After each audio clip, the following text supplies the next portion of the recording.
Hello, welcome to Dongnai Radio and Television Station. Coming first with local news. On May the 23rd, the first 3 tons of Haizeng lychee arrived in Japan after 7 hours of air transportation from Nội Airport. Japanese quarantine experts highly appreciate this first batch of lychee. They are treated by fumigation. After arriving in Japan, immediately, the lychee boxes were imported by Sunrise Farm to 300 of its fruit shops throughout Japan. The Japanese side also placed an order from May to 25th, supplying 5 tons of lychee every day until the crop is over. Currently, Haizeng province has more than 9,000 hectares of lychee.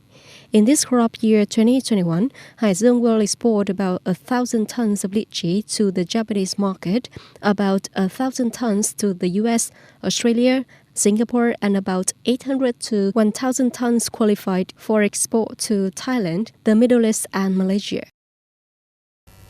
On the occasion of Buddha's birthday in 2021, Buddhist calendar 2565, on May the 24th, the delegation of Dongnai Province, led by Comrade Nguyễn Phú Cường, member of the Party Central Committee, Secretary of the Provincial Party Committee, Chairman of the Provincial People's Council, as the head of the delegation, visited and congratulated the Buddha's birthday, the Executive Board of the Buddhists in Dongnai Province. On behalf of the provincial leaders, Secretary of the Provincial Party Committee Nguyễn Phú Cường wished the monks, nuns, and fellow Buddhists to welcome the Buddha's birthday with joy and happiness. Secretary of the Provincial Party Committee said that in the past time, despite being affected by the COVID-19 epidemic, the province's socio-economic situation is always developing, political security, social order, and safety are maintained, enduring great national unity bloc. To achieve this common result, thanks to the efforts of all levels, branches, localities, and important contributions of Dongnai Buddhist Church. On behalf of the Executive Board of the Provincial Buddhist Church, Buddhist monk Thích Nhật Quang, head of the Executive Board, thanked the provincial leaders for their attention in the past time. The Provincial Buddhist Board will continue to be a bridge, call and guide Buddhists in the area to actively participate in patriotic emulation movements as well as accompany with welfare and care programs of the province. The Ministry of Information and Communications has said that it has submitted a proposal to the Steering Committee for COVID-19 Prevention and Control, proposing the application of dedicated bracelets to support the monitoring of people in concentrated and post-isolation. These bracelets will be developed by a Vietnamese enterprise using GPS technology to record locations. The battery has a 30-day use time, which can send an alert if it detects that the wearer has left the isolation area or intentionally broke the ring. The production price is expected to be 35 USD.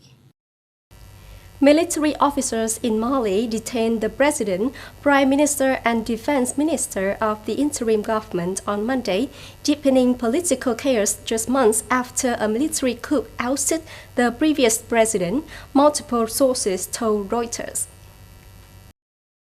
President Badour, Prime Minister Mokhtar Ould, and Defense Minister Souleymane Doucoure were all taken to a military base in Kati outside the capital Bamako, hours after 2 members of the military lost their positions in a government reshuffle, the diplomatic and government sources said. The incident happened after the army ousted former Malian President Ibrahim Boubacar Keïta in August 2020.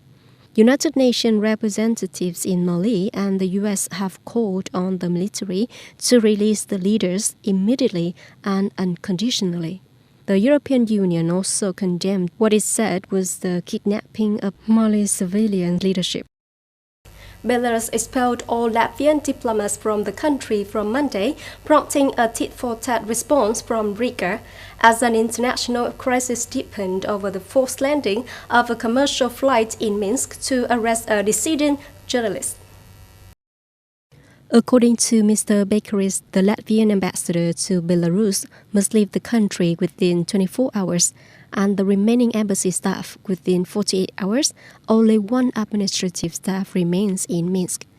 Earlier on the same day, Belarusian Foreign Minister Vladimir Mackay informed the Latvian ambassador and staff to leave Minsk after the Belarusian flag hanging outside the hotel in the center of Riga was replaced with the red and white flag, the flag of the Belarusian opposition. That's all for the news today. Thank you for joining us and goodbye.